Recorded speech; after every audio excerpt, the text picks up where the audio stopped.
Hi guys, good morning. कैसे हैं आप लोग? आई होप सब अच्छे होंगे। मैं नहा ली हूँ, बाल पूरे गीले हैं और लग गई थी मुझे जम के भूख, तो मैंने परोस ली अपनी थाली। और आज मेरा मन कर रहा था, आज भी मौसम बहुत अच्छा हो गया है, तो मेरी थाली में पनीर की सब्ज़ी हस्बैंड जी ने बनाई है और बहुत टेस्टी बनाते हैं मेरे पति पनीर की सब्ज़ी। बहुत बहुत बिल्कुल होटल स्टाइल में। मैं चाह रही थी कि आप लोगों के साथ रेसिपी ज़रूर शेयर करूँगी, बट कर नहीं पाई। बूंदी रायता और मैंने बनाई थी गिलकी की सब्ज़ी, तुरई। मुझे तुरई भी स्पेशली बहुत पसंद है। तो मौसम थोड़ा अच्छा हो गया है, यानी बहुत ज़्यादा धूप नहीं है और बादल भी नहीं है, मीडियम है। पता नहीं क्यों ऐसा ब्लर आ रहा बहुत, तो मीडियम है मौसम। और बस अभी मैं सोच नहीं रही थी, यानी मुझे लग गई है भूख, तो मैं खाना खाने के लिए आ गई हूँ। नहा वहा लिया है। एक मैडम ये हेडफोन लगा के मोबाइल खेल रही है, तो आप लोग भी आ जाइए खाना खाने के लिए। स्पेशल थाली है आज, क्योंकि पति देव के हाथ की पनीर की सब्ज़ी बनी हुई है ये, और बहुत टेस्टी बनाते हैं। मैं रेसिपी शूट कर रही थी लेकिन नहीं कर पाई, क्योंकि वो मना कर दिए कि बोला आज मत कर। तो नेक्स्ट टाइम ज़रूर दूंगी। वो 2-3 टाइप की पनीर की सब्ज़ी बनाते हैं। एक शिमला मिर्च पनीर बनाते हैं जो कढ़ाई पनीर टाइप में, बट स्पेशली वो कढ़ाई पनीर नहीं होती है, वो एकदम सिंपल घर के बेसिक मसालों से ही सब्ज़ी बनाते हैं, लेकिन टेस्ट बहुत बढ़िया आता है। तो ब्लॉग पे बने रहिए, खाना खा के मिलती हूँ। आप लोग भी आ जाइए। तो मैं यहाँ बैठी नहीं हूँ, लेटी हूँ। पतिदेव यहाँ बैठे हैं, मोबाइल में कुछ तो भी कर रहे हैं, वीडियो बना रहे हैं, एडिटिंग। और मेरे डॉगी देखो वहाँ सोए हैं, और एक यहाँ पर वीडियो शूटिंग कैसे हो रही है वो सीख रही है मेरे साथ। ये पूरी मेरे ऊपर नज़र रखी रहती है। एक वहाँ सोई है पैर के पास इनके, और बस यहाँ हम लेटे हुए हैं। अब मैं जा रही हूँ बच्चों को लेने मम्मी के घर। तो जब भी मैं दोपहर में खाना वाना खाई, फिर उसके बाद मेरे घर में आ गए थे गेस्ट, जिसकी वजह से मैं कुछ शूट नहीं कर पाई। और मैं इस वजह से दूसरों को नहीं दिखाती हूँ, क्योंकि मुझे नहीं पता रहता है कि सामने वाला कंफर्टेबल है कि नहीं है, और उनसे पूछ करके दिखाना ये मुझे पसंद नहीं आता है कि वो कंफर्टेबल है क्या व्लॉग में आने के लिए। क्योंकि मुझे पता है जहाँ तक कि लोग मना नहीं करेंगे, लेकिन होता है मैक्सिमम कि अगर कोई मेरे घर में आ रहा है तो मैं उनकी प्राइवेसी अपने वीडियो के ज़रिए भंग ना करूं। कि कई बार इंसान नहीं चाहता ना कि वो ऐसे सोशल मीडिया पे आए, तो इस वजह से मैं कुछ शूट नहीं करती हूँ। अभी रात के 10:30 बज रहे हैं। मुझे 1-2 कमेंट्स आए थे कि आपके घर बनाने में कितना खर्चा आया है। तो एक्चुअली मैंने है ना, जिस दिन इस ज़मीन का भूमि पूजन किया था, यानी ज़मीन तो मैंने पहले ले ली थी 2012 या 13 में। तो उस समय मैंने ये ज़मीन खरीदी थी 1700 स्क्वायर फीट का। मेरी जो ज़मीन है वो समझ लीजिए मुझे 6.5 लाख में रजिस्ट्री के साथ में पड़ गई थी। तो रजिस्ट्री करा के मुझे 6.5 लाख में पड़ा था ये जगह। तो उस समय तो इसके रेट काफ़ी कम थे। ये पूरा खेती का इलाका था, और मैंने कंस्ट्रक्शन चालू किया है 2022 में, और 2000 यानी फरवरी 11 फरवरी को मेरे यहाँ का भूमि पूजन हुआ था, और 21 फरवरी को ही मैंने कंस्ट्रक्शन स्टार्ट किया था।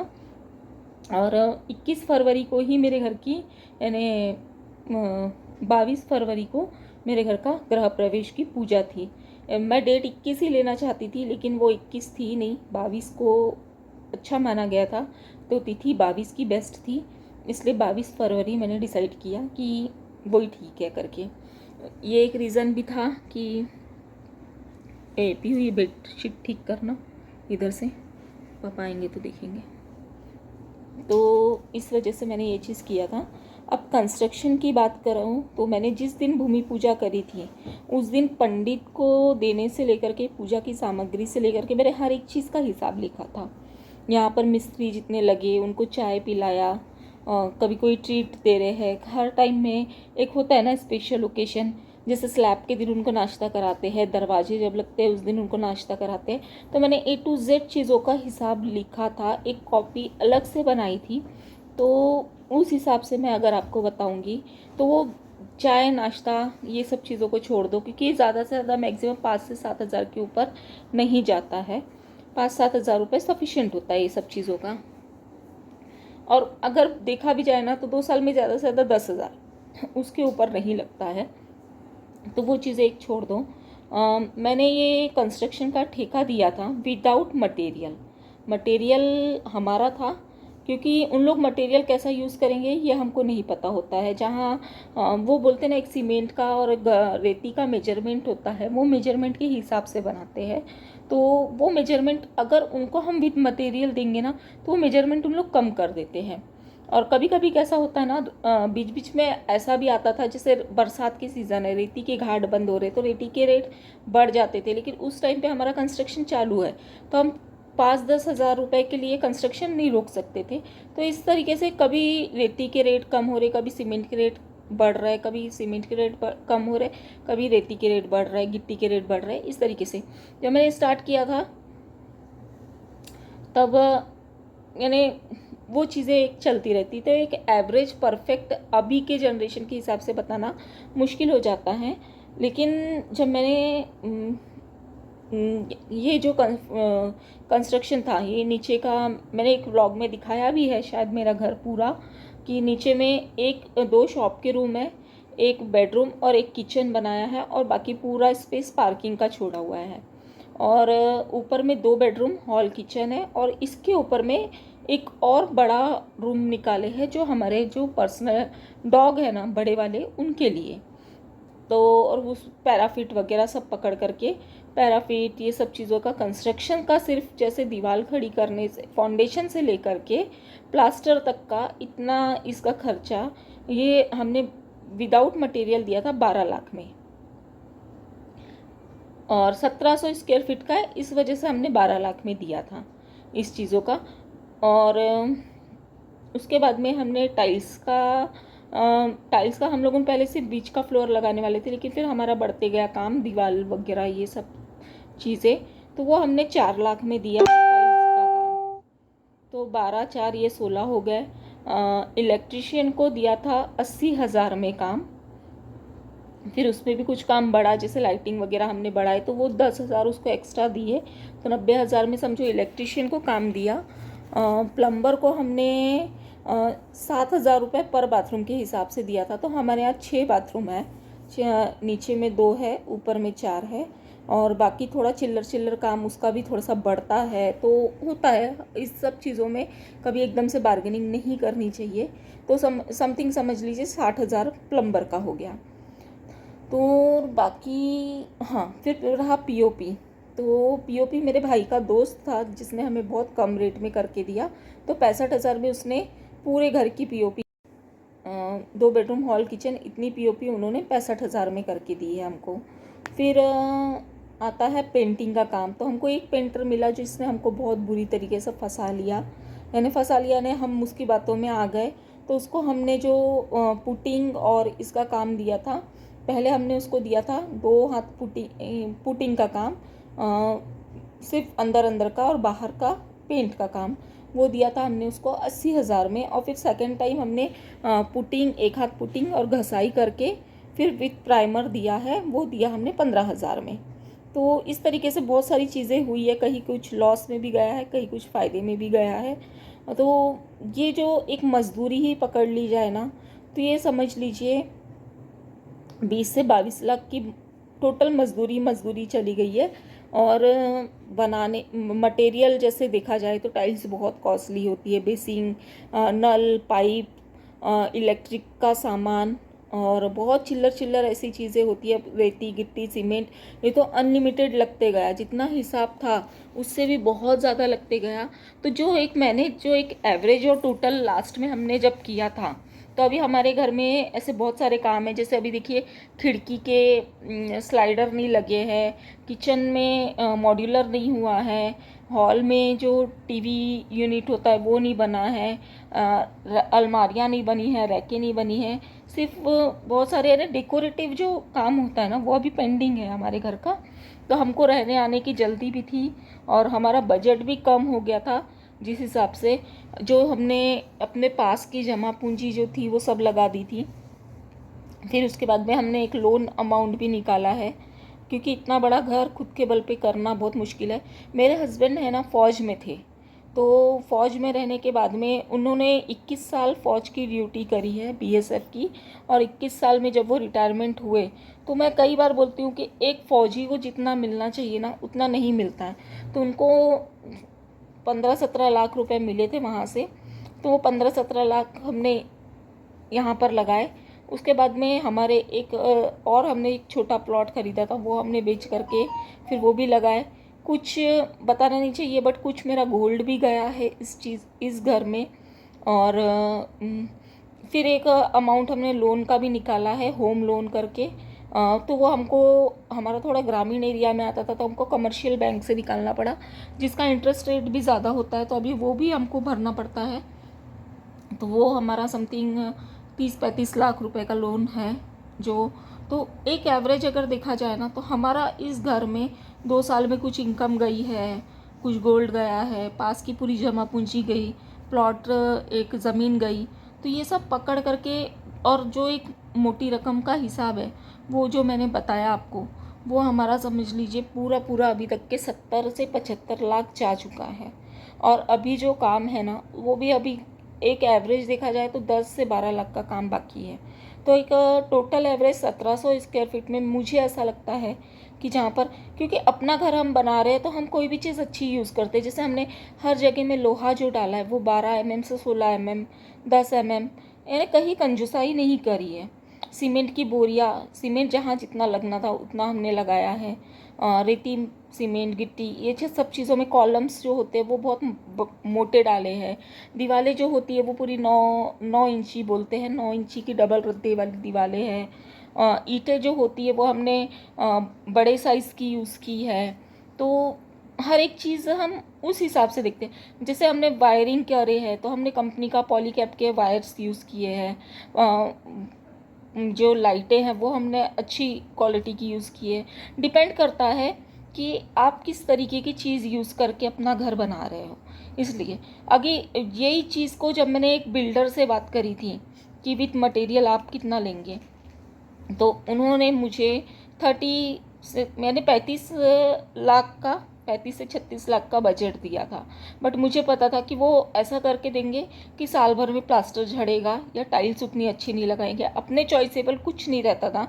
वो नॉर्मल बेसिंग लगाते, नॉर्मल पाइपलाइन डालते, नॉर्मल वायर्स यूज़ करते, लोहा भी वो कम ही इसका यूज़ करते। तो डिपेंड करता है। और मेरा सजेशन ये है कि विदाउट मटेरियल ही किसी को कंस्ट्रक्शन दो। मटेरियल अपना रहता है। 10-15 लाख 20 लाख अगर ज़्यादा जाते हैं, क्योंकि घर अपने ज़िंदगी में सबसे बड़ी चीज़ होती है घर बनाना। घर ऐसी चीज़ है जिसमें हमको लाइफ टाइम रहना है, एक सेफ्टी के साथ में, जो हमारे बच्चों के भी लिए एक वो यानी बोलते हैं ना विरासत देते हैं हम उसको कि चाहे बेटी हो या बेटा हो, बेटी है तो उसका मायका बनेगा, बेटा है तो उसका घर रहता है। यानी उस हिसाब से घर अगर बनाना है ना तो ये सब चीज़ें सोच समझ करके करना पड़ता है। तो उस हिसाब से हमारा बजट थोड़ा ज़्यादा चला गया, बट मजबूती बहुत अच्छी हुई है। हर एक चीज़ हमारे हिसाब से हुई है। आगे जो काम बाकी है वो हम हमारे सहूलत के हिसाब से, जैसे हमसे जब जैसा बने। यार स्विच ऑफ हो गया ये, जहाँ व्लॉगिंग स्टार्ट करती हूँ ना वहीं तो मोबाइल एक्चुअली स्विच ऑफ हो गया था, सडन हो गया था। तो व्लॉग इधर बेटी सोई हुई है। तो यानी उस मैं आप लोगों से कुछ चीज़ छुपाना नहीं चाहती थी, इसलिए जो चीज़ लगी, जितनी लगी, जहाँ से अमाउंट आया है वो सारी चीज़ें भी मैंने आप लोगों को बता दी है। और जिसके वजह से कभी इन्हें घर बनाना बोले ना तो थोड़ी सी फाइनेंशियल दिक्कत होती है, बहुत बड़ी चीज़ होती है। लोग बोलते थे शादी करके देख लो या घर बना के देख लो। मैं बोलती हूँ शादी करके देखना फिर भी आसान है, घर बनाना बहुत बड़ी चीज़ होती है। और हम लोग इतना बड़ा नहीं बनाने वाले थे, हम लोग छोटा ही बनाने वाले थे। 2 बेडरूम हॉल किचन का हमारी फैमिली के हिसाब से सफिशिएंट था। बट हमारा डॉग का काम था, जिसके वजह से, फिर मेरी शॉप थी जिसकी वजह से हमको बहुत सारी चीज़ें सोचनी पड़ी। और फिर मेरे हस्बैंड का बोलना ये हुआ कि एक बार का जो भी है वो झंझट ख़त्म करते हैं, बार बार अपन कुछ भी ऐसा काम नहीं निकालेंगे। और चलता है थोड़ा बहुत ये सब चीज़ें, तो कर लेते हैं एक बार में काम ख़त्म। तो बस उस हिसाब से हमने पूरा फ्यूचर सोच करके कि इनकेस जैसे हो जाता है तो हो ही जाता है करके हमने इतना बड़ा रिस्क लिया है।